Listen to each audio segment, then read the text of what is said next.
I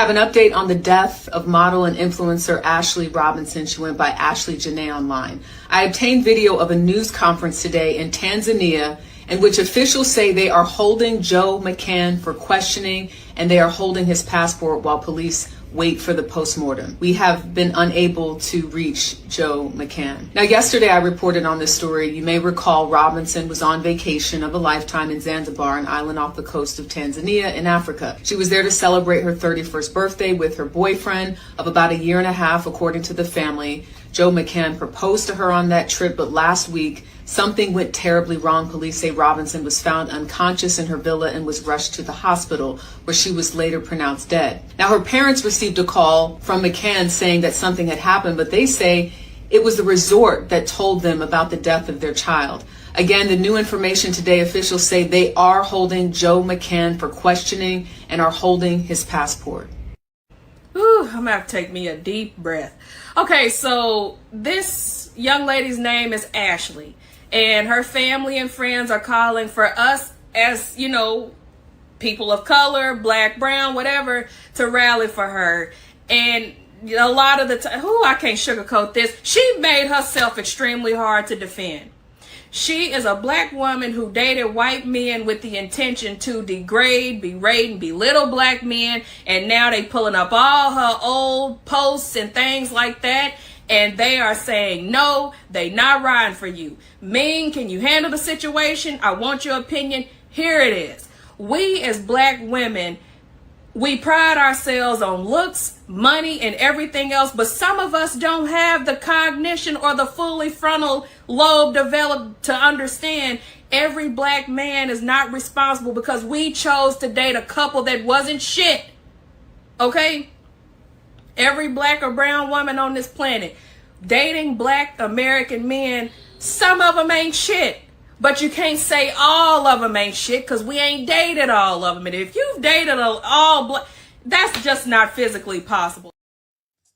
What's going on, everyone? And welcome to another episode of the Ladies Table. I'm your host, Jeff St. James, and I will allow the ladies to introduce. Actually, let me introduce them because I like doing that. Let me start with Miss Better Love Movement herself, Anita P. Stoudemire. Welcome, ma'am. Thank you. Thank you for having me again. Yep. And then also Miss Maggie, the substitute teacher. What's going on, ma'am? Hello, everybody. Hello, Anita and Kendra and Mr. Jeff. Happy to be here. And then last but not least, Miss Crimson Cure herself. Welcome, madam. Yeah, she say, hey, how you doing, everybody? Glad to be back for another episode. All right, so real quick, before we even jump into today's topic, I gotta say, y'all, the reception from the folks that watched our first little episode, they was first of all, the people that's watching, y'all very demanding. Every week, y'all demanding something new. But I really appreciate you all three of you for kind of joining last week, and it was phenomenal. So I was excited to kind of want to do this again. So yeah, guys, everybody that was asking and pleading, we're definitely going to do this more often. We're going to try to stick to Monday, 7 p.m. Eastern Standard Time. Sometimes one or two people may not be able to make it. We'll then try to have a couple people fill in. But as you guys see, this is indeed the Ladies Table here at Ask a Brother Podcast. So thank you, ladies, for starters. So today's topic that I obviously wanted us to kind of jump into, obviously Ashley Janae, who we were just kind of referencing, as well as the Divestor movement, and just a general warning of concern about maybe some general observations that we're noticing that's leading the ladies to even getting in this direction in the first place. So for starters, why don't I start with you, Ms. Crimson? What were your thoughts? Because you've obviously reacted to this on your channel already, including the updates. What are your viewpoints about both what happened, potentially what happened, how this young lady got into this position, and more specifically, what's been the reaction of men and women, and why there seems to be a lot of arguing in the comments, social media section about why maybe Black men aren't reacting the way maybe some ladies feel they should? Well, I think that my thoughts are well known, but I'm definitely happy to go back over Hmm? because I feel like as unfortunate as the actual situation is, the her death, and we suspect that her fiance might be allegedly, possibly the culprit behind that. That is, if that is true, then it is unjust, right? It's an unjust thing. So I'm not defending that she deserved or she should be or should have been deleted. Mm-hmm. So I just want to make that clear. I don't have a she deserved kind of mentality for this. But what I do have is a when you put yourself in certain situations, it is what it is at this point. Because I don't know if a lot of these chicks' pattern recognition is off or what. Because, you know, as females, we supposed to have superior pattern recognition as a part of our female nature, which helps us to discover or discern potential dangers. Mm-hmm. So we recognize patterns. We're actually good at it, or supposed to be. The pattern that I'm talking about and referring to is these so-called divesting women that call themselves dislike Black men. They got a lot of disparaging things to say about Black men as a whole and how they're not going to acquiesce to nothing that Black men and Black men this, that, and the third, blah, blah, blah, blah. And white men are supposed to be the knight in shining armor. They're supposed to be the best possible men that you could ever get, and they're going to do everything in their power to get that man as a thumbing of the nose to Black men. Y'all as Black men ask us as women to be feminine, to be in shape, to be fit, feminine, and friendly, to borrow a phrase from the late Kevin Samuels. And so these divested women are saying, we know how to do that. We're just going to do that for Mr. Cartwright. We're not going to do that for you because you somehow are unworthy or undeserving of it. Mm. Because there's that undergirding, the situation is obviously transactional that Miss Ashley has had just by looking at it. That didn't seem like a genuine connection. We were in love and he just happened to be white. Mm-hmm. No. A transaction. We can tell by the content that she posted on TikTok. I went to her page. I saw that content. It's reminiscent of Shira 7 content. It's reminiscent of, not only just divestor content, but try to go get a guy for his money and make sure he spent all the money on you and gold digging and all of that, which is transactional in nature to begin with. So do I feel like she deserved it? No.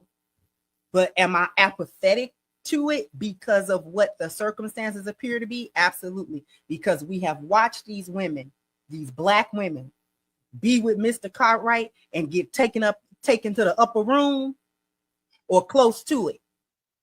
Too many times to count, really. Mm-hmm. One eating dog food on TikTok. Y'all blowing me. Y'all blowing me with that.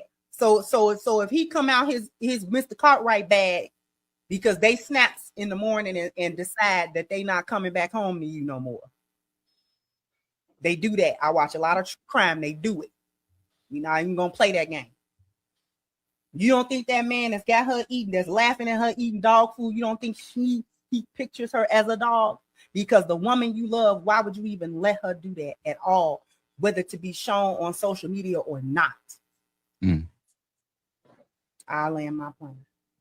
Tommy will tell me about ghetto gaggers. I've never looked it up myself, but more and more I'm believing that this is a real thing, that women upholding another race of men so highly to the point, not to the point of like, I'm just, like you say, trying something different. I'm going to uphold them to where I actually have no respect for myself of how they'll actually treat me. I've watched clips of Black women with white men say the most insane, disgusting things that he hates about Black women. And I'm confused. So, Anita, tell me your perspective on this situation and the young lady, Ashley Janae. It's unfortunate, right? It's unfortunate. Now, my humanity says that a human being, has passed away. So that's the nature of who I am. I'm going to acknowledge that a human being passed away untimely. And allegedly, we don't know for certain, even though the circumstances around the death is sketchy at best. And it is unfortunate. And I think anytime a woman prioritizes things other than character, other than time, just good old fashioned time and character and integrity and kindness and empathy and all of the traits she should be looking for, that's what I believe all women are just getting away from. They're getting away from just the basics of what a good man is and how a good man treats us. And to say that one race of man is better than another, or a wealthy man is better than a poor man, again, we're getting away from what we need to find a good long-term spouse. And it's not about height. It's not about the way he looks. It's not even about money. Science even tells us that over time, we get used to all those things, but it's how he treats us and it's how he treats our children. That is what actually matters. So I think it's unfortunate when women especially try to sell this to other women. To me, that's a problem. It's one thing for you to want to do it and you go, girl, you post your timeline full of this. But when you try to talk down on another race of men, or you try to sell this to other women, that to me is crossing a line. That's the part that I don't care for. Mm-hmm. Mm-hmm. And what about you, Miss Megan? Well, I have a lot of thoughts on this one. First, I want to say my condolences to her parents. A young woman lost her life. It is out of order for a parent to bury a child. And so just as a mother, and like Miss Anita said, the humanity, we all make mistakes. This should not have cost her life. However, I really am disturbed by the comments that she made. And I feel like, in full transparency, I need to bring myself to the front of the classroom. Some people know, some people don't know. I was married for 10 years, together for 18 years. My ex-husband is white, from a military family, grew up overseas. So that was my one and only experience. He offered marriage and I took him up on his offer. And since then, I'm in a long-term with a Black man. The fact that most people don't know that speaks volumes. Not that I have anything to hide. We had 2 children from the marriage. It's kind of obvious if you look. But I always like to think about examples outside of the relationship space to come back to drive the point home. And 2 things stood out to me. Number one, ladies, all of us, gentlemen too, all of us are creating a legacy, whether we realize it or not. The internet is forever, and what we do and how we present ourselves will outlive us, all of us. And you have an opportunity to decide what you're going to be remembered for. I think it's tragic and shameful that this young woman, unfortunately, the tragedy of her death will be overshadowed by the despicable comments that she made that I do not agree with in any way. So keep that in mind as you are spouting whatever you believe in the moment. It could be what you're remembered for, number one. And then number two, like Miss Crimson said about expecting other people to love us better than our own. That goes against human nature. I was thinking about this topic. When you travel, if you travel anywhere to a non-English speaking country, it's only normal if you're in a bus or a museum and you hear all these other languages and you hear English. It's human nature. Don't all of us kind of turn and look? We're trying to make that human connection, right? So we are looking for our own. It's human nature to be looking for a place to belong. And our place is with our men, full stop. Yes, there are exceptions, but they are exceptions. And it's not something that I think you seek out. If paths happen to cross and you're open to it, that may happen. But to seek that out and then to elevate other men over the men that share our likeness and our image, I think is honestly unforgivable. And, when you think of expecting other cultures to look out for us more, I think you're setting yourself up for defeat. A pastor told me once the difference between expectation and reality is disappointment. And you're going to consistently be disappointed when you expect other people to see themselves in, a little child like us that goes missing. That is why when the Gerber baby looks like a certain way, everybody oohs and ahs. But if you don't see yourself in that reflection, it's going to be hard for you to connect. And that's just human nature. So I would just sum it up by saying we need to understand and expect that even if we go outside, it will never be what we could have with our own. I appreciate that. I've definitely mentioned it a couple of times that my last relationship was my only one that was also an interracial relationship as well. And this is a good segue related to this point about, I think we need to start with separating people who are just generally in interracial relationships versus people who are identifying as divestors, or obviously female, versus men that are passport bros. And I'm going to give y'all what I think is the difference, and then y'all tell me your thoughts about this and even add to it if you want. People who are just in quote unquote interracial relationships kind of probably happen similar to any of us who's ever done anything with anybody that wasn't Black, where it just so happened. You met them in college, timing, work environment, things aligned, you had a lot in common. It happened, right? They're not, when you get to passport bros, because I'm seeing so many comments, so many ladies having this thing about the divestors are basically the same thing as the passport bros. I'm going to kind of push back on that. A huge percentage of the men that happen to be Black and are pushing this passport bro thing they're not super as invested about the skin color. Like, they may go to the Dominican, they may go to Brazil, they may go to Africa, and they still will date Black women. Some of them obviously do go to Thailand and certain parts of Asia and whatnot. But the overall theme is they're not giving up on the Black race. Are there exceptions to the rule? And there are certain men in some of these chats and comments that's like, I'm done with Black women completely. I'm running they sound just like the divestors to me. But believe it or not, a lot of the passport movement is about going to where you culturally as a man are more aligned with the women that you think you're compatible with. If she's Black, if she's Hispanic, if she's whatever, the actual central goal is just about strictly culture, and you're not reducing it to just skin color. Passport bros would I'm telling you, you actually go with the men who push this stuff and talk about this stuff, you'll see a lot of times them with Black women in the videos. So that's one. The divestors, Black men are eliminated as a dating pool in general, globally. They're not saying as a divestor, we're giving up on just Black men in the States. They actually mean divesting from Black men, period. And then the secondary part is, and then they're claiming that white men are superior. So obviously there's people who can just get in the interracial relationship just because, off the strength of timing, circumstance, chemistry, etc. And they're not really thinking about much else other than that. And then there's people who are obviously being a little bit more strategic. Then maybe they're looking at more ease, comfort, cultural advantages, financial opportunities where it's literally cheaper to date and deal with women abroad if you can work remote. There's a lot of factors for why guys are doing a quote unquote passport thing.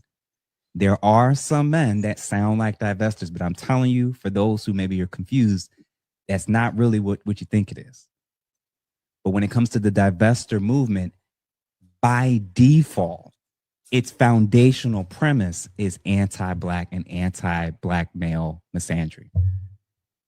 From y'all vantage point, y'all could do popcorn style. Anybody can jump in. What do y'all think?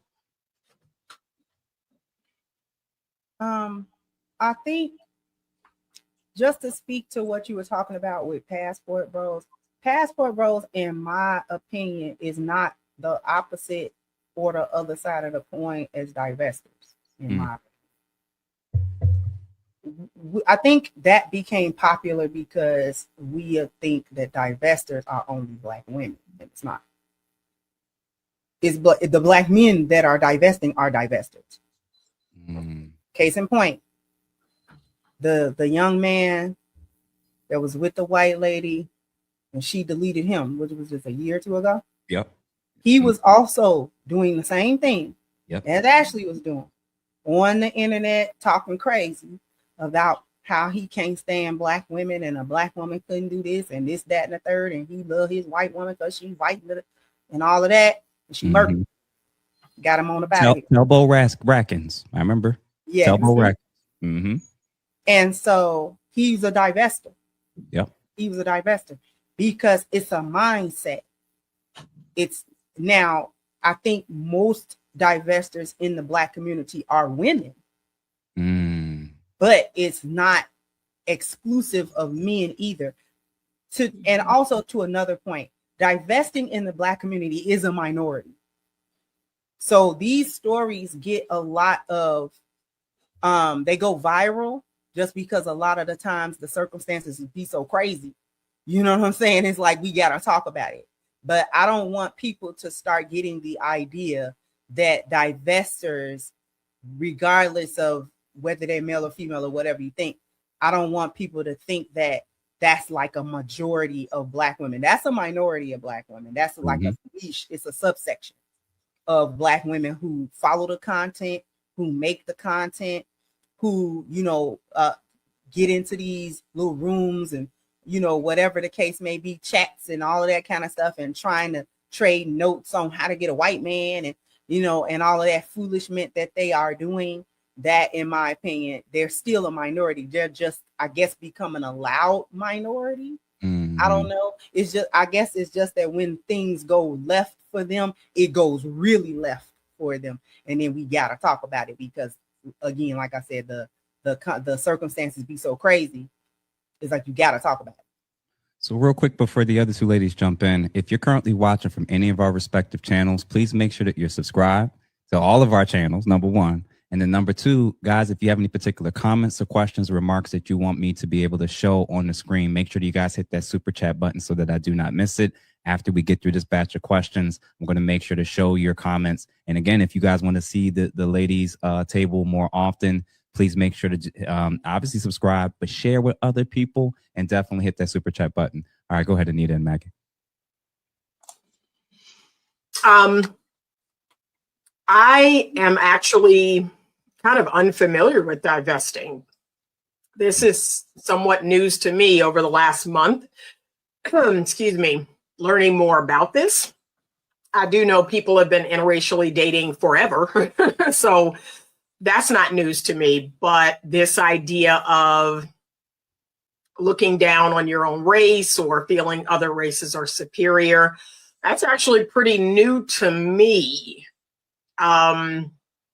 I'm very familiar with the pink pill and the soft life and women just wanting, a man of any race, to take care of them. But this idea of, I want a white man to take care of me, that actually, I was like, oh, and it's called divesting. That was actually news to me. So there's lots of reasons why that could be. I'm seeing some people in the comments saying, darker complected women hate themselves. Like I said, I'm not inside of these people, but clearly what I think is clear is either they're unable to have the lifestyle or relationship they want with another person of color, or perhaps another person of color hurt them, disappointed them, let them down, something happened. That's what I would say. It could be a self-hate issue, but it also could be a whole lot of other issues. And it is unfortunate because, again, whatever it is you're choosing to do, then you're choosing to do it. But to try to dissuade other people or to try to take them in a direction, that's the part I think is kind of weird. That's the part I don't completely understand. So it is on the spectrum. And when you mentioned about the soft life thing, amongst a lot of Black women who talk this way and espouse these type of talking points, the soft life for them on the left, amongst liberal women, is pretty much the equivalent of the trad wife concept for conservatives. Both obviously want, to a degree, some type of form of a provider. They do want to be quote unquote taken care of. They do want the option to be able to work if they choose to. The difference with the divest approach is going that extra lane. And the extra lane, believe it or not, isn't just I'm done with Black men in general. The influencers, and maybe even some of the ladies off screen, because we found out through this story that it sounds like the mom pushed the daughter in this direction as well. Hypothetically, or supposedly, who knows? But basically, the main key part of the divestors, they typically don't just stop with their own personal choice. They start telling the Black women within earshot to also give up and be done with Black men. That's the distinguishing factor. So like I've said before, you know, I think it's actually extremely Black, anti-Black. It's obviously anti-Black misandry. And Anita, what you said that I think was so cool, a lot of this is rooted in, I didn't get the type of Black man I wanted, or I couldn't make it work with the type of Black men that I slept with, gave children to, had, you know, gave all these years to. So therefore, rather than reevaluate my own decision making, my own intuition, the warning signs and things that I ignored, it's better for me to just blame a race of men and then use that anger, disappointment, frustration, and now bitterness. And now misery loves company, convince the other Black women to now give up on them as well. So I think that's typically what's happening. Maggie, what about you? Wow, this concept, it's so disturbing, but I just want to say there is nothing special about an interracial relationship. Relationships have the same ups and downs. People struggle, people get along. There's in-laws, there's outlaws. I think in this divesting community specifically, women are talking about something that they really don't have any experience with. They think it would be this way if they had that type of person. So there's a couple of points that I wanted to share. When you talk about passport bros, in my limited experience, as I understand it, passport bros have probably exhausted the options that were available to them here. And after that, they are then going overseas, wherever it is, to try and find what they're looking for. And you all know I lean heavily on the femininity space because it's called a proposal, because a man proposes an offer of marriage. He has built his life and he is searching for the woman that would be an asset to him, complementing him. Men are the ones that are going out on the hunt. So most passport bros have probably tried with the women in their community and they're ready, but the women that they have tried with are not. Because if you think about it, there's expense, there's time, there's trust, there's cultural, there's so many boundaries. Why would a man jump through all of those hoops as a first choice if he had what he was looking for right here? My other point with that, ladies, we have to realize that this divesting in and of itself is very masculine, because it's basically, I get to choose what I want. The men are the ones who own relationship status. Don't believe me? Go up to a man that you admire and respect and say, we go together now. It doesn't work that way. So when you're sitting back saying, oh, you know what? It didn't work with this one over here. Instead of me saying, you know what? Why wasn't I quality enough to be selected? Why wasn't I the type of woman that has staying power? Oh, no, it's not me, it's him. So now instead of working on myself and learning from what went wrong, I am now going to go to this other community that I idolize in my ignorance and say that not only are they better, but mine are worse. And then the last thing I'll say is this: relationships are a big part of our lives, but they are one part of our lives. And the women who are espousing hate against our own men, I think it's incredibly short-sighted, because you have your relationship, your significant other, your husband or wife. If you think that that favor that you have with that one person is going to be replicated in the community at large, you are wrong. Have a flat tire on the side of the road. See who's going to stop and help you before somebody else. Try and lift your luggage up into the airplane. Who's going to come help you over somebody else, right? take your kids to the barbershop, who's going to coach a sport, who is going to build that community around you. Stop looking at just this one man who you are idolizing and think everybody who looks like him is going to treat you the way he may treat you. You are wrong. And so that is why the foolishness of going on the internet for the world to see forever and ever, amen, talking about your men, your community as less than, that's why you find yourself alone. Because they're like, you know what? All right. Why should we even bother? So that's what I wanted to share. I'm going to say this real quick. And Crimson, I want you to jump in right after me. Anita, it's way beyond just convincing black women that white men are superior relationally or economically in all other domains and departments. At its worst, it's actual outright hatred for black men to where they're wishing and pushing and encouraging women. If you find out that you're pregnant with a black male, get an abortion, gender-based abortions. This is how demonic this mindset and approach is. So when Kevin Samuels died, people who think like this, how you think they've responded? In fact, let's do this. Deserved it. Why? Because he said y'all were fat? Y'all are still fat. You're fat as fuck, actually. I want to read something to y'all. Let's read some quotes from some black women where these black women are being empathetic. Okay. I giggle remembering Kevin Samuels is dead as fuck. Shut up, bullet bag. Gotta free Derek Chauvin. Get some knees on these niggas' necks. Rest in preference. He made his choice. Team dead and gone. That white girl blasted your dumb ass. Rest in preference is so crazy. Genuinely hilarious.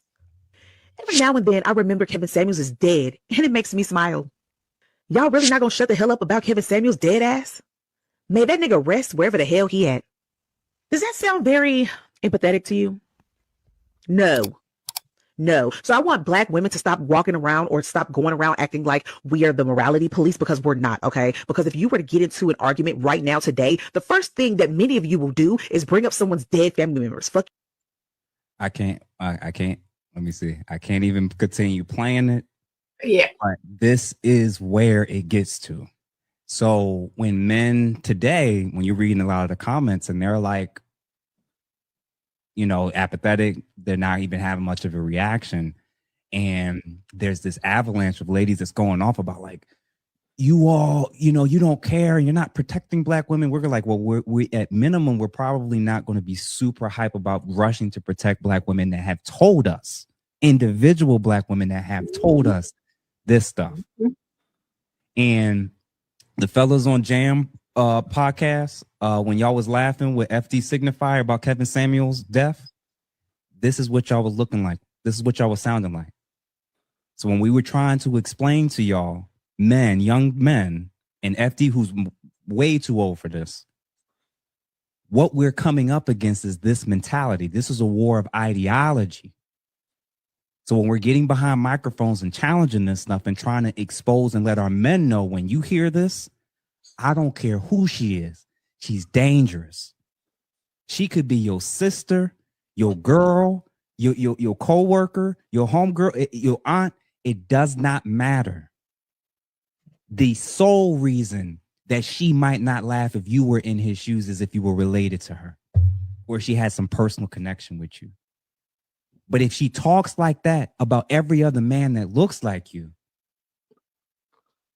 what we're trying to do is warn men about the white supremacist mentality that's taken hold into some of these sisters that we have right now. Crimson, go on, come on now.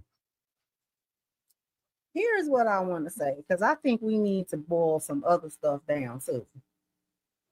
The modern day divestors, they are of the bed wenching bloodline.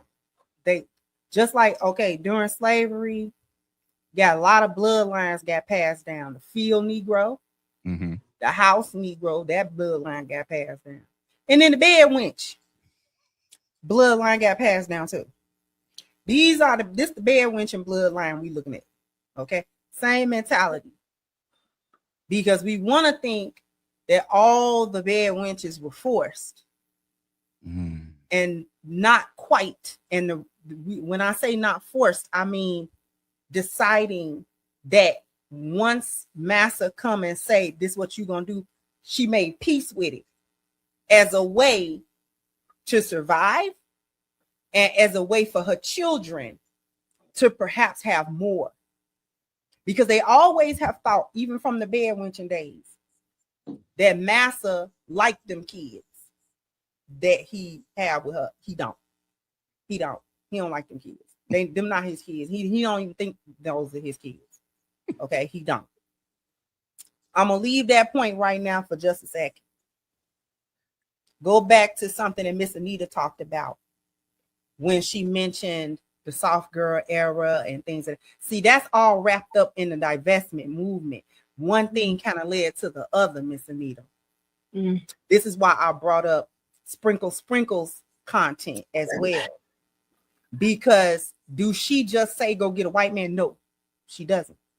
However, the whole concept of the divesting is tied not only into soft girl, but also tied into sugar baby, sugar daddy. See, the women who are these open divestors, especially the ones that make content, they are sex work or sex work adjacent.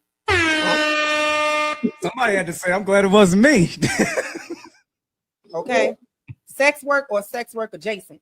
It's one lady, her channel is called King of Queens. I think she be on TikTok. And she's married to a white man. He a big old white man too. I feel so sorry for her if he ever get mad, because she a little bitty look nothing thing. Okay. She 5 foot nothing, 100 pounds soaking wet. Okay. He about 6'6" and look like a freight train. Okay. And he ain't fat. She was a stripper with like 2 kids when she met him. Come on. She was a sex worker. Unfortunately, the rumor allegedly surrounding Miss Ashley, the rumor was the situation that she was in with Mr. Joe was kind of like a sugar baby, sugar daddy. I don't know that to be factual, so we're going to say allegedly. We're going to say allegedly. That was the rumor. So all of those factors are tied in, and I need people to understand that this is why we're making a difference between women who just might have grew up around white guys, and so a man was white. That's different than these women seeking out white men. It's not only just a self-hate thing for their own blackness and hating black men because they're black men, and this is not just that. That's included, but it is also the attempt to use white men as some type of come up. What people have failed to realize is that white men also get on the internet to express the disdain for divesting. They don't like it because they feel like, how dare you try to use me? So you trying to make a fool out of me. You think I'm stupid.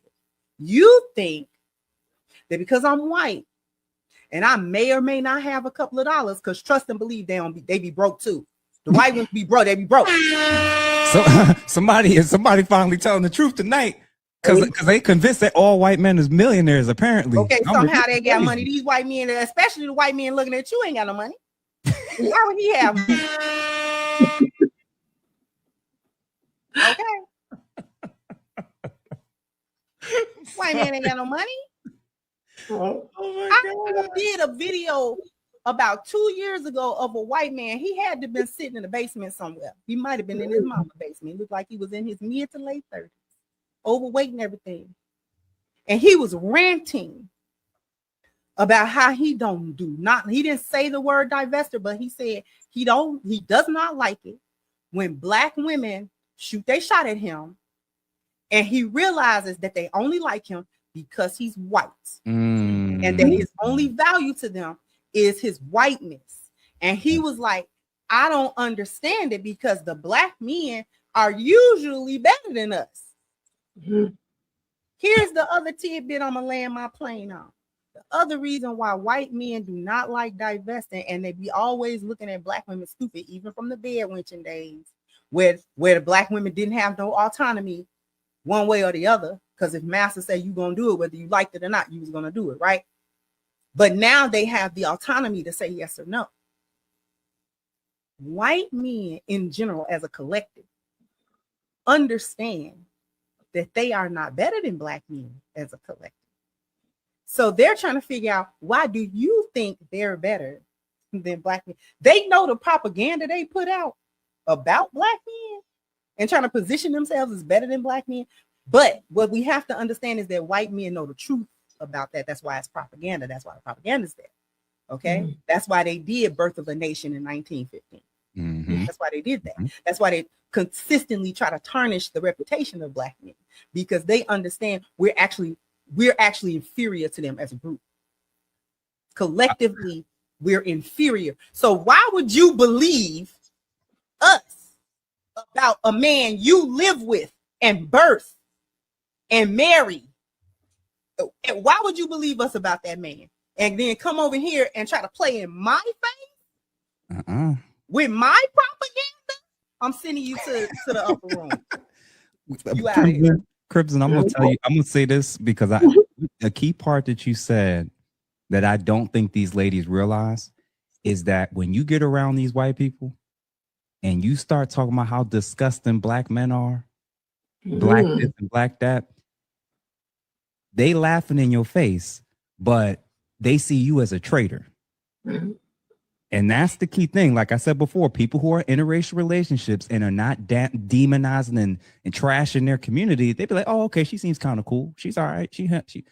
But when they're like, oh, sis is trying too hard. She think that when she disrespects and trashes them enough, like she'll get her honorary what? Like, yo, it don't work like that. They see you as a traitor.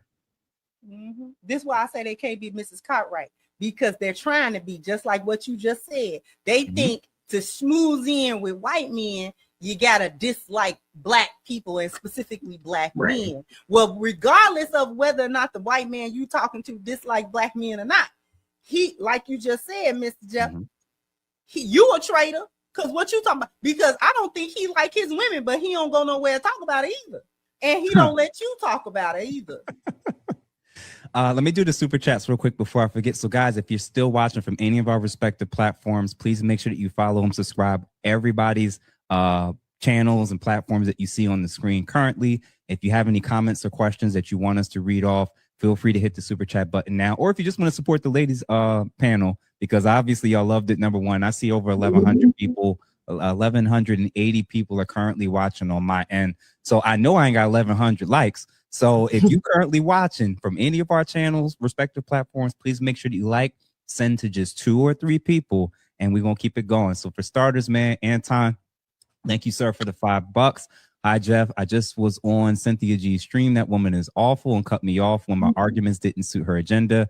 I'm going to be honest with you. I haven't been on Cynthia G's in a minute to know what's going on. I guess I would be interested to know if she's covered this particular topic. I'm assuming she did. Thank you, Jeffrey Rice, for the 5 gifted memberships that you gave to a few people. Appreciate you, good brother. Naeem Reed, 8247. Thank you for the $5. 30% of corn is watched by women. There is a correlation. Cuckolding is a trend spawned from corn, race play, etc. Over sexualization. I'm just saying. Appreciate you for the information. I will not be doing research. Through the Fire podcast, RBN. Thank you, good brother, for the $20. Think about this: in the aftermath of Emmett Till's extermination, because of the lie about a white woman, there was a black woman going through the courts to have the legal right to marry a white man, Loving versus Virginia. I'm gonna be honest with you, man. Like, those things are just so separated and they're just not connected. Like, I highly doubt the woman who was going to what was it called? Loving versus something with the interracial couple. It's right on the screen. Loving versus Virginia.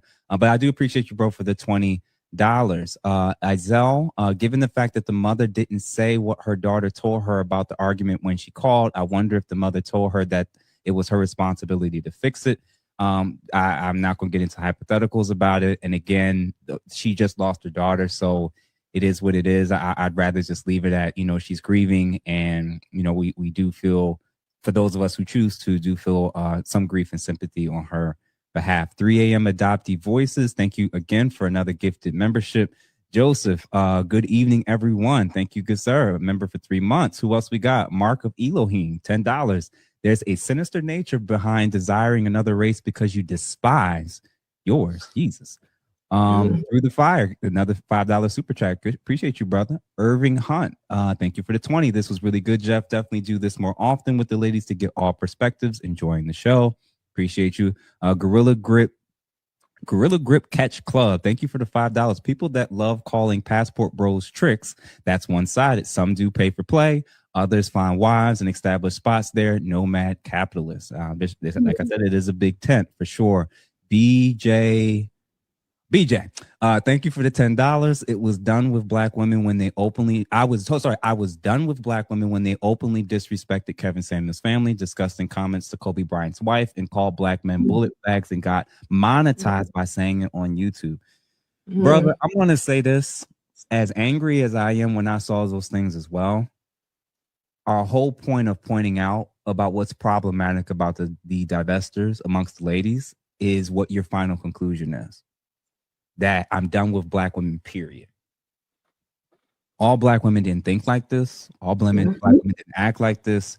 And when we're honing in on the divestor movement, the same way we don't want all black men to be labeled in any of the negative stereotypes, you're literally doing the same thing. But I'm not going to refund the $10. I appreciate that. Thank you, good brother, for that. Divine Photos. Majority of our sisters ain't self-reflecting. Dating another race won't change your fortunes. Personality, character matters more.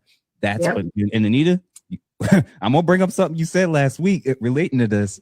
Gorilla again, ask a brother is correct about passport bros. It's not about color, it's culture. Finding fit, friendly, inspirational women while building in other locations, learning languages, and more.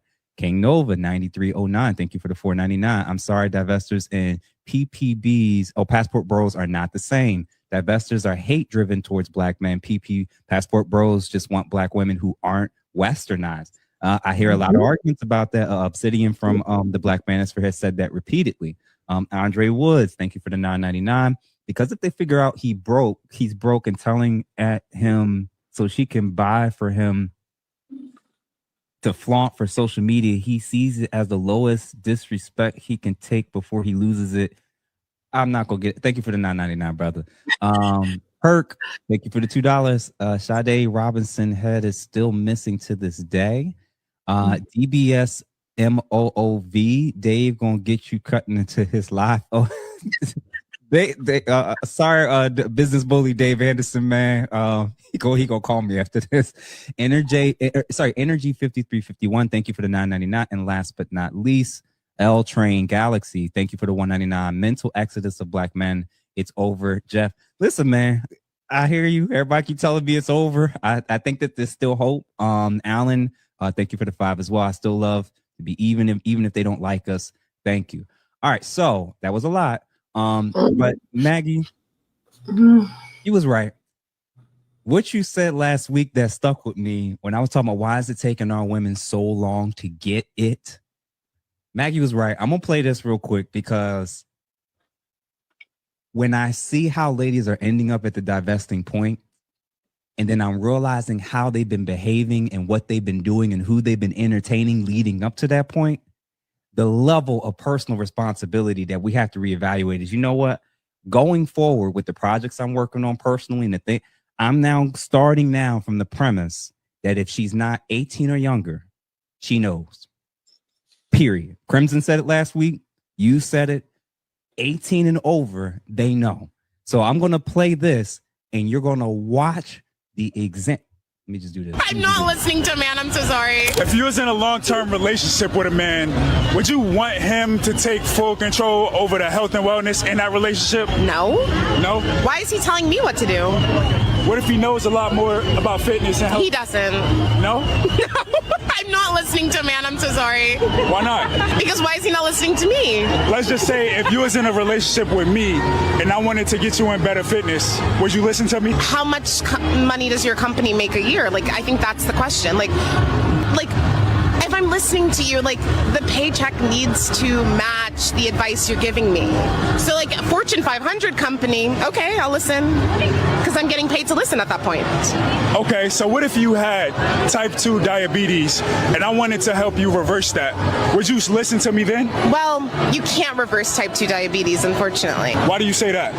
Well, you can ease the symptoms with lifestyle changes, but like you can't really get rid of it 100%. We don't even really know what causes diabetes, medically speaking. Most of type 2 diabetes come from being overweight to obese and having an excess of visceral if you're trying, fat. okay, yeah, so you're trying to get your woman in shape, but like, where are those standards coming from? Those standards are coming from the man having higher standards in health and wellness than you do. So if he's able, with that man, I'm so sorry. If he's able to communicate that to you, he can improve your health and wellness and for you to live a longer, healthier lifestyle. I want to make a disclaimer. This is just purely based on my experience.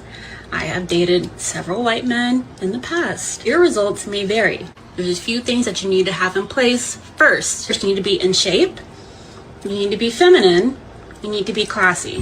Those are the same exact traits that black men have been asking black women for publicly for years. If you are willing to become this version of yourself, why is it being selectively applied to white men and not black men? That's interesting. Because her saying that, it lets me know that it's not that you guys don't have the capability. It has a lot to do with your motivation. And it seems that when your motivation is to get a white man, you're willing to make those significant changes in order to get married. All I have to do to get a different outcome is change the two men. I bring in 2 white men, Italian men, and have 8 black women in there. Automatically, they look at those men and know. Stick, knife, they know. What do you start to see? They start smiling. Posture stands up. They're not looking to see what's going on. They're looking to see who's moving toward the stick.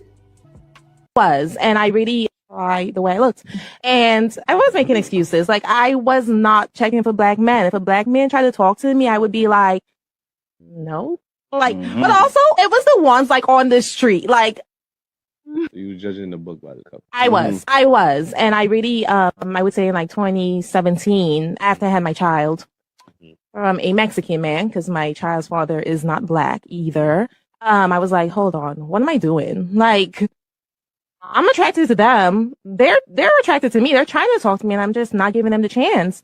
And like I said, I really had to like be real with myself and hold myself accountable as to why I wasn't open to dating them. And I've dated a lot of black men since then. Why do you think that women always come to a realization that they need to change things after they have children? Like, what is it about? I would say that was a specific, my intention wasn't like, I have a kid now, let me, blah, blah, blah. It was like, there's this black man who's interested in me and he, you know what I mean? Like, I like what I'm seeing. The conversation's great. He was the example of the black man that I wanted to be with, compared to the ones who were trying to talk to me in the past, if that makes sense. So I wouldn't say there was anything to do with my child, honestly, because she is.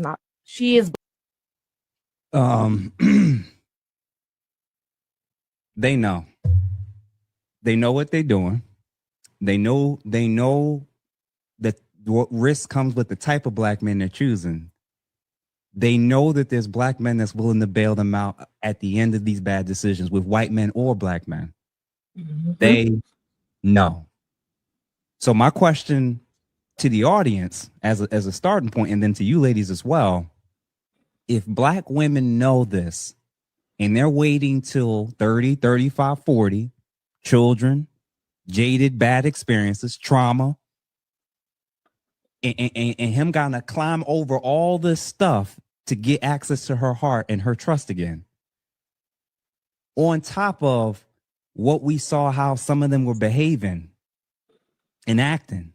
I didn't even show the other clips with the twerking and the pregnant on stage and all that nonsense because I didn't want to get the baggage this time.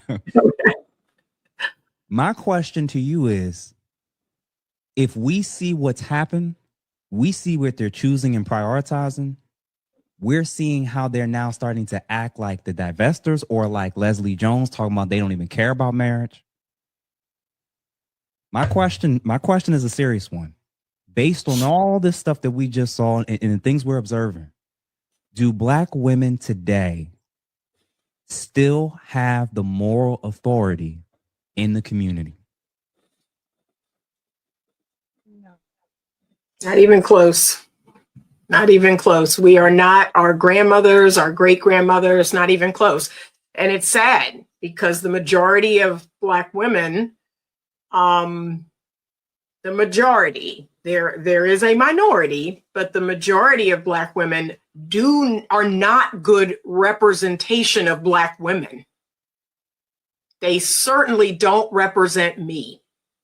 That's the part that I'm most disappointed in. I am truly disappointed to be a Black woman at times when I see these Black women and how they are acting and what they are doing. So that's really unfortunate. But no, most of them are not a good representation for Black women. And if you think about it, if you were from some other country and you came over here and you saw the videos of the fighting and the nails and the hair and the language and all of the things, and you're like, oh, okay, this is what Black women are about. That's unfortunate. What they're going to say to the people in their country or what they're going to, take back home with them. And that's certainly not me. That's certainly not Miss Maggie. That's certainly not Miss Crimson. But unfortunately, that's a majority of our women. Crimson? They don't have the moral authority to be in charge of the Black community. And they never really did, although those of us in the past had better morals.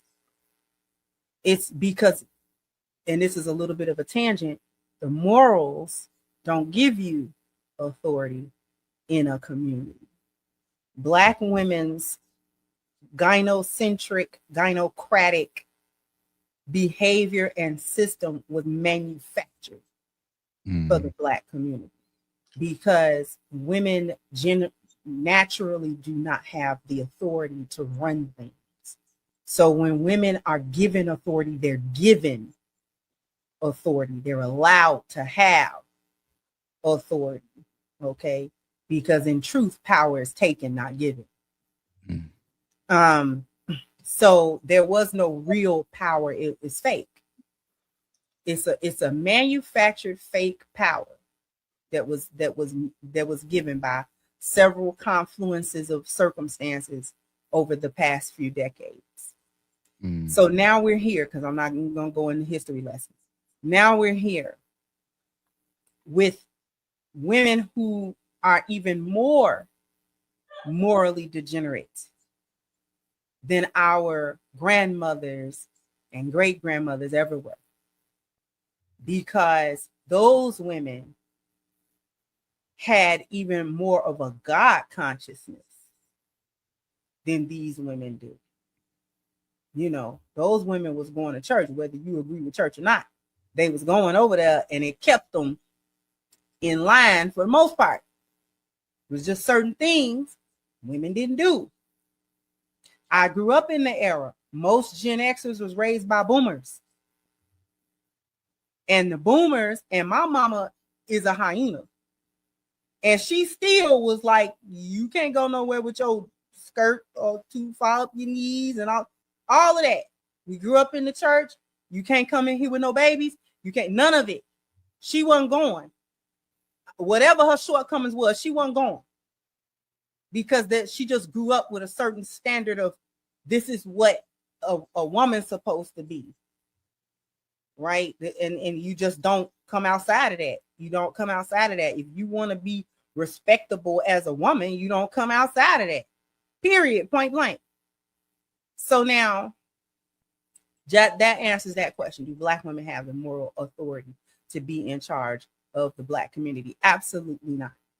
And we see the women today, the way that they behave, in my opinion, it is because the root cause of that, aside from the external factors, the root cause of that is a lack of God consciousness, a lack of spiritual grounding, a lack, because the spiritual grounding and the God consciousness is what gives you your moral compass and directs it and helps it to be stable so that you don't go off on these tangents and become degenerate based on what's, popular at the time in society and what society says. Because the women don't have this spiritual grounding, once it became okay to shake your butt and twerk everywhere, most of the women was doing it.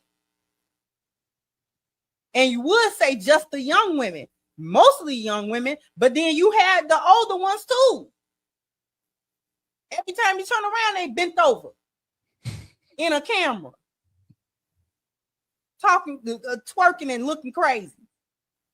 I remember they was twerking on the, they had went to one of the countries in Africa. I want to say it was Ghana. I might be mistaken.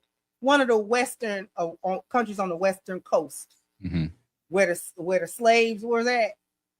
You twerking on the top of a historical building where your ancestors were at. You know what? You get what I'm saying with the spiritual thing?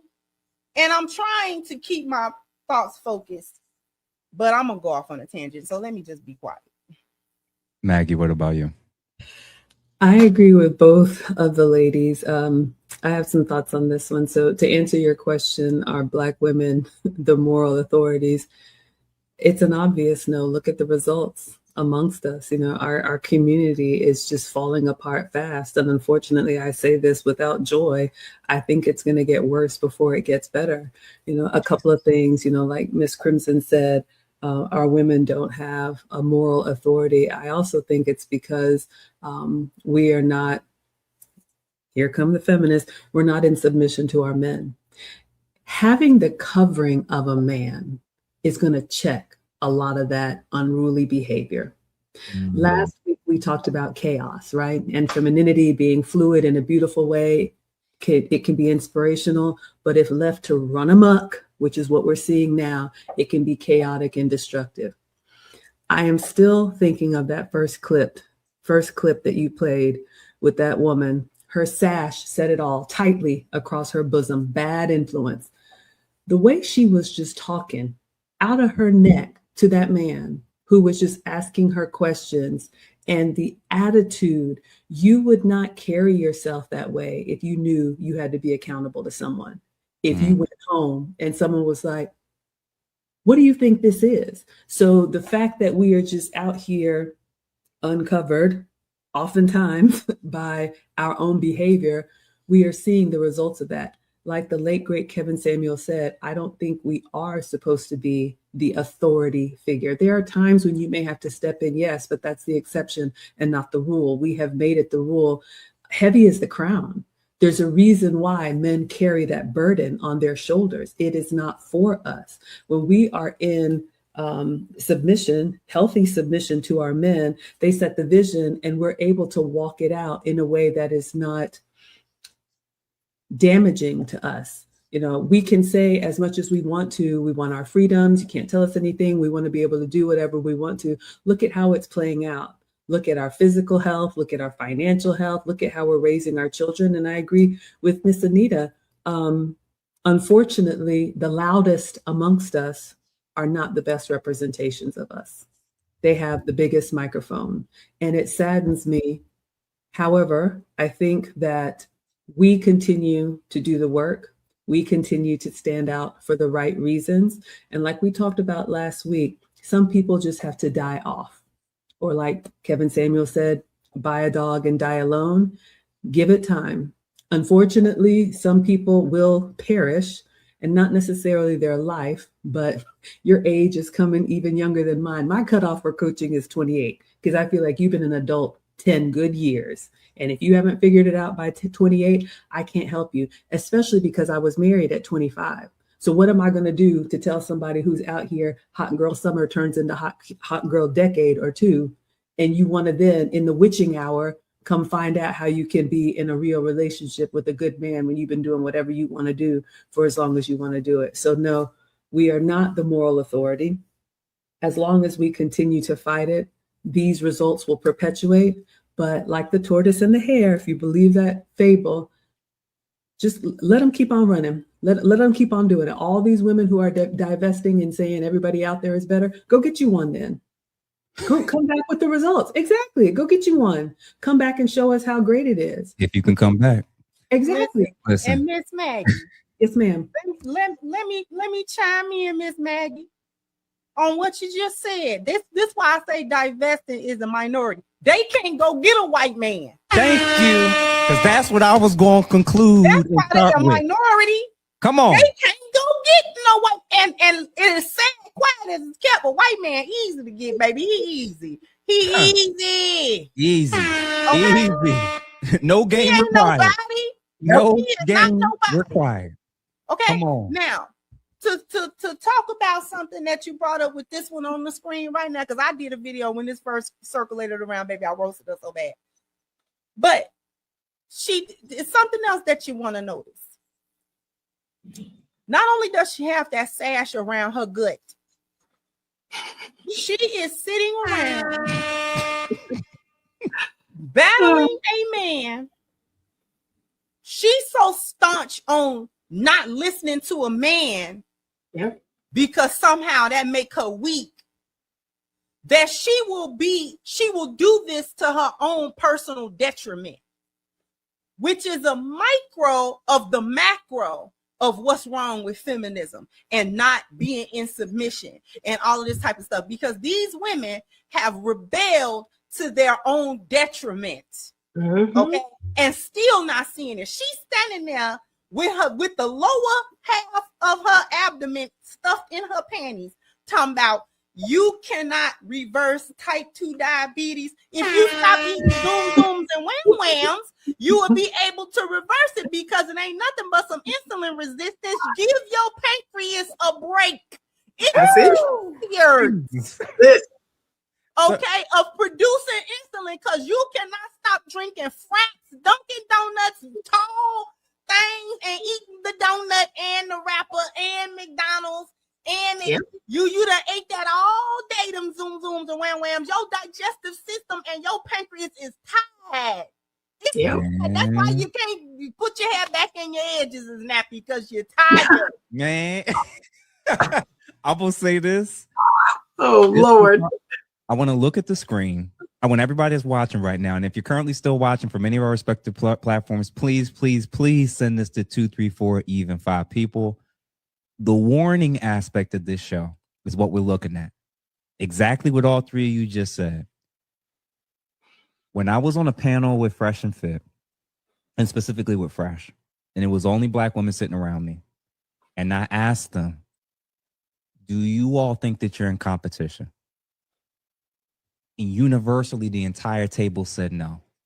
There is nothing worse than a woman that is in a competition and is in a race, and she doesn't even know that it started. You will. I'm not being racist when I say, who do you think is last in the global dating market if you don't want to listen to us? Y'all gonna keep listening to these pandering males, and y'all gonna keep listening to these divestor women, and ain't none of them are gonna help you with your mortgage. Ain't none of them gonna visit you when it comes to the hospital. This is y'all future. Y'all got offended when they made that New York statue of a Black woman. This is what the world thinks. And this is what they see. So if you think shame ain't necessary, how you think we got here? Listen to how she sounds and how she looks and tell me how that match. Tell me how that match. You ain't even. I'm gonna play this last clip and then I'm gonna close things out with what the warning actually is. If y'all don't think that there's nobody in this space that you can listen to, set aside the manosphere, red pill, podcast, this and that. Who can tell you that you need to change something?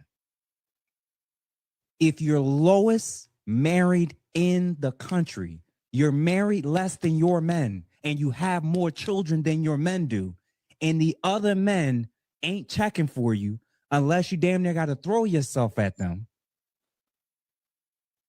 At some level, you know what? Let me play this. So today I wanted to call out all the black women who get online and disrespect black men and try to downplay black men's capabilities by simply saying that they want to see if they can marry a man outside of their race that is not black, because black men cannot provide certain lifestyles, or black men are not great providers, protectors, and so on and so on, right? But here's my thing. Here's my question. This is going to be a short reel. Black women, if you look at the marriage rates, it's not looking great for black women. It's not in our favor, right? Every 1 out of 4 black women are going to get married in their lifetime, right?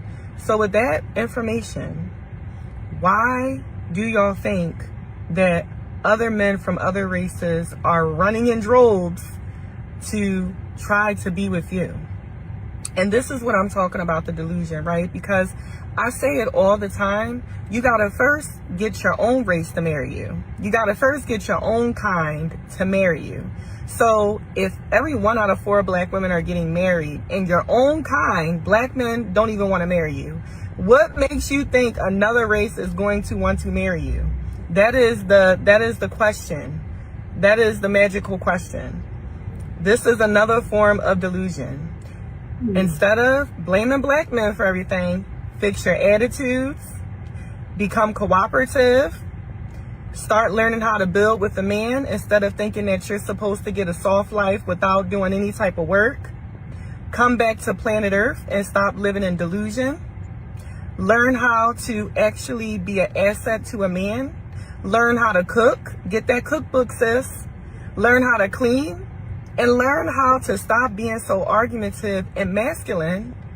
And then maybe a black man may want to marry you. We can get the marriage rates back up. And then we can have a conversation or discussion about black women wanting to marry other races.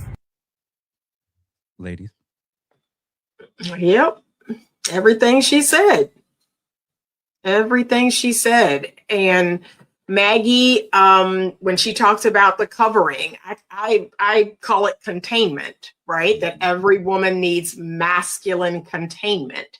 So like you pour water into a mug, right? That mug is not going to shift or change, or, you know, the temperature, or nothing is going to change. But what's inside of it, that water, you know, can flow, can bubble, whatever.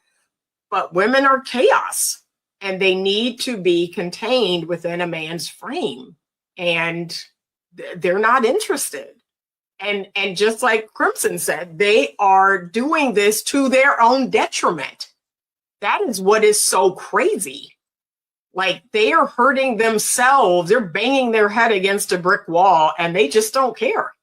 They're going to keep doing that and keep getting the same results from the same bad behavior. It's sad to see. However, we all know, we've all said it last week, that everyone cannot be saved. Everyone's not going to make it out on the last chopper out of Nam. That's not going to happen. We have to leave some people behind. That's what it is. I want to say this real quick to the gentleman that's watching this. Don't waste your time teaching the unteachable. Leave that. Don't do that in your real everyday life. Let me waste my time on these platforms trying this shit. Right. Okay? If you're not a therapist, if you're not a life coach, if you're not a consultant, don't waste your time. All y'all fellas on all these panels arguing and going back and forth, it ain't going nowhere. Women know. You want to know how they know? Because we see how they move and act when they at work. Kevin said it himself, and I'm going to say it as well. If she treats her coworkers and her boss better than she treats you, she's not the one. Mm-hmm. My wife got a doctorate. She's doing pretty well. I promise you, she does not treat them better than she treats me. I did not know this at 21. I didn't know this at 24. Thank God I learned this lesson around 30. So the warning I'm going to give to Black women and to American women, period, because this is a noticeable issue in Westernized culture. when men wake up and realize their worth and value, they're going to stop wasting time with you. That's actually what's going to happen. That little dude with the microphone going back and forth with an overweight black woman that's sassy and got a bad attitude, she's already eliminated before she even opened her mouth. She's eliminated. Maggie, and then Cribs in the closing out. Yeah, great show. So a couple of final thoughts. The young sister that was in the podcast, it looked like a radio studio, and she was talking about how brothers would try to speak to her, and she would, oh no, I'm not interested. For our ladies, if you have a bad experience or a breakup or anything, take a moment and consider the fact, maybe it's me. Like we've all said, we don't get to a certain point in life and nobody has told you about yourself. You don't get to a certain point in life and the mirror has not been raised up for you to see, you know what, I got a little bit of an attitude, or I got a little bit of jealousy, or I'm disrespectful, or I I'm aggressive. Somebody has told you about yourself, because life is going to keep giving you opportunities to retake that test if you don't get the lesson. And, this woman, after she had an illegitimate child, then she decided, oh, maybe I will give, our men an opportunity. But ladies, you don't go from striking out over here to hitting home runs over there. That's not how this thing works. You got to get to girlfriend. You got to get to fiance. You got to get to wife, which means you have to do the work. So we need to humble ourselves and realize that, what is it about me? The sister on the radio podcast said that it was street dudes that used to approach her. Take a moment and ask yourself, what is it about me that makes a man like that think he has a chance with me? What am I presenting? What am I projecting that makes me approachable to somebody that I think so less than? Maybe you're showing up in a way that is different than how you see yourself. The other thing I'll say is, remember, this whole divesting or thinking that you're in the choosing position, ladies, that is incredibly masculine. A man asks, I always like to say, we accept with grace or we exit with grace. So if you want his ring, his name, his covering, his protection, his provision, his resources, his network, we want all of that from the man. None of us women are looking for a man to be the wind beneath our wings. Unless you are, then I'm not speaking to you. But if you want a relationship with a masculine man, then you need to ask yourself, what is he looking for? And can I be that consistently? Because you sitting back saying, oh no, I want this and that, and I got my list of 34 things, you will be perpetually alone. Like we talked about, last week, you will probably just be one of the ones to die alone.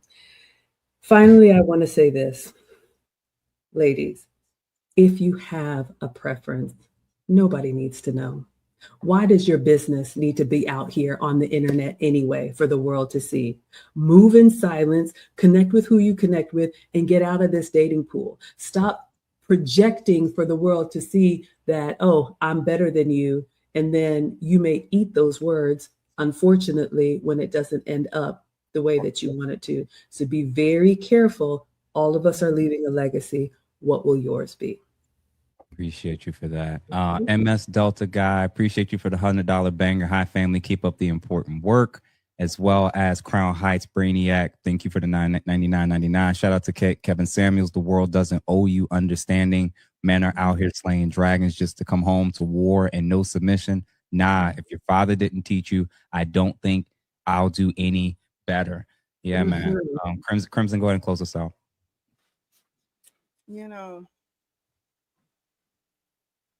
Just kind of sort of piggybacking on what the ladies have said when we talk about everybody's not going to go. The people who not going are the people who don't want to go. They didn't want to go anyway. That's the part we got to understand. See, when Noah was building the ark, what was they doing? Laughing, giggling, sniggling, kikiing. He crazy. Why would you build a boat in the middle of ain't now a piece of water nowhere? Why would he be building a boat? He crazy as a road lizard. You understand? But when it started raining and looked like it wasn't gonna stop, they said, "Oh man, you got a little bit of space." Actually, No, I don't. I actually don't. Y'all gonna have to sit here. We just gonna be looking at you as we take off, as we launch off. Okay, a bon voyage. You understand? Because you had every chance and opportunity, but you laughed and kikied and titied and giggled about it. You thought it was sweet. You thought that the day was never gonna come when all of that foolishness was no longer going to be acceptable and or tolerated. The thing that these women have not understood, the ones who do a lot of foolishness and who continue to do foolishness into adulthood and grownness, getting older. I don't know that these women have ever actually, I know that they have not accepted structure, but have they even ran into it? Like I want to know where, how long you have to have been allowed to run roughshod to feel entitled to run roughshod. I'm gonna be honest with you, Crimson. I think a lot of them were told, they were taught. And I'm not saying that they was never told. That's not really what I'm getting at. But the consequences of it, if you keep on, it's gonna be consequences. Because see, folks like to say women have, they allowed to act a fool and women get, and I just don't have that experience. My daddy, he didn't play all that. You understand me? He didn't play all that. And in my daddy's eyes, it wasn't about gendering it. It was just that his children were gonna be reputable adults, all of them, the boys and the girls. So he didn't stress more structure to me because I was a girl. He just had the same standard for all his children, boy or girl. So it was like, you're gonna have integrity, you're gonna be a person of your word, you're going to, you know what I'm saying, and your actions have consequences. Ain't nobody got to deal with you and you acting a fool. And he was the first one to not do it. And not that I was an act a fool kind of girl, but it was but you know what was understood? Daddy not finna go for it no way. So you might as well suck it up. Because daddy ain't going. He not finna pet you through it either. You gonna be in trouble. Keep it up. Keep acting a fool. Keep saying what you go, and you cry. Girl, he didn't play none of that. And I was a daddy's girl. Okay, daddy loved me. And Anton Daniels said it on a panel a year or two ago, that if he doesn't know you and is not related to you, and he sees something happening now he'll call the police. He's less likely to intervene. That's a loss of corporal communal protection. Right. And the women brought it on themselves. And unfortunately, the hyenas brought it upon all the women. And I tell women now, whether you a lioness or not, your protection is up to you. If you get into something in public, please understand that the men are not likely to help you. They may, but then they may not. Right. So you can't just be looking for it. You know what I'm saying? And you could be the best woman walking the earth. You submissive and all that. And if something going down, a man might look and be like, oh, well, she one of them black women. I don't think the hyenas truly understand that our collective appearance value is bad. Yeah. Come on now. It's bad. Yeah. And, when I was on Lapeef and I tried to explain, I said, who y'all think is getting clicked on the least on these dating apps? It's Asian men and black women. And the Asian men is a lot of people wouldn't say it's because of the behavior. So listen, when you look up the corn diagnostic stuff, the data, they talk about how much ebony getting clicked on. Listen, man, a lot of people love how black women visually look. Black women are attractive. But this other stuff, and with the clip that we saw with the lady said, if you want to date a black man, if you want to date a white man, this is how you got to act. Ladies, black men are now waking up in this space. And if you're saying this manosphere, red pill, all these podcasts is changing how men are, no, it's causing them to realize how y'all have been moving. And if they're now seeing y'all as high risk, is putting me through the ringer, looking at your track record of the types of men and being like, oh, this one of those Sierra Russell Wilson situations. You had a baby with the dude you really wanted, and then I can bail you out. The bailout king thing, that ship is about to sail, ladies. Because every simp that wakes up is another man that's not going to give you an opportunity no more. And that's why I know you hate me. Because every simp that wakes up is one less sucker you can take advantage of. So, ladies, I appreciate y'all because this was a tough. I almost broke down at one point, realizing what Crimson said about the moral authority that our ladies do not have currently, especially on a generational under 44, under 45. They don't.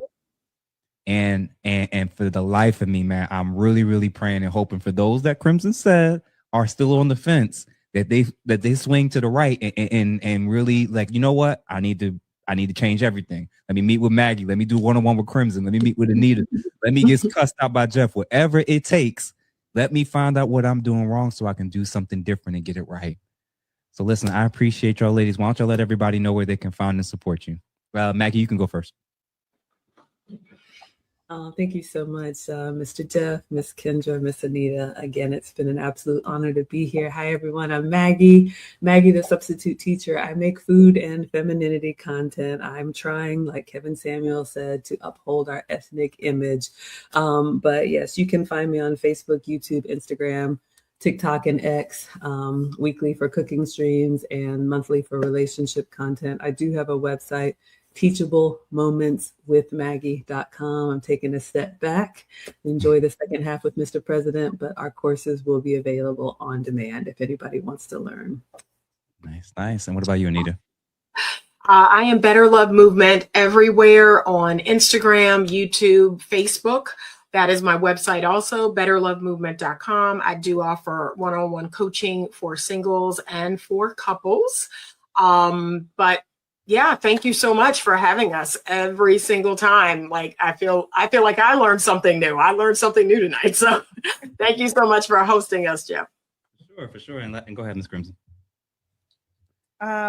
You can always find me Crimson Cure on YouTube. I'm also Crimson Cure on Instagram and Facebook. I'm the Crimson Cure everywhere.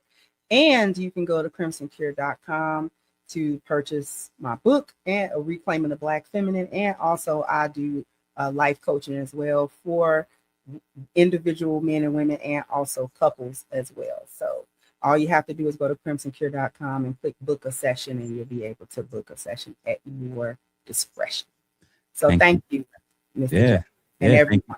Thank you, ladies, for participating in this panel again this week. Guys, if you haven't done so and you're watching from my stream, please make sure right now that you go to Facebook, Instagram, YouTube, follow these ladies, support them, and let them know that Ask a Brother sent you. Thank you to everybody that tuned in. The highest peak that I got, that I saw on my end was 1,300 people were watching concurrently. So I'm super excited about what this video can do, but it can only go so far if you guys are willing to share it. So subscribe, like, share, and hype up these videos when y'all see it. Thank you guys, and everybody have a good evening. Peace.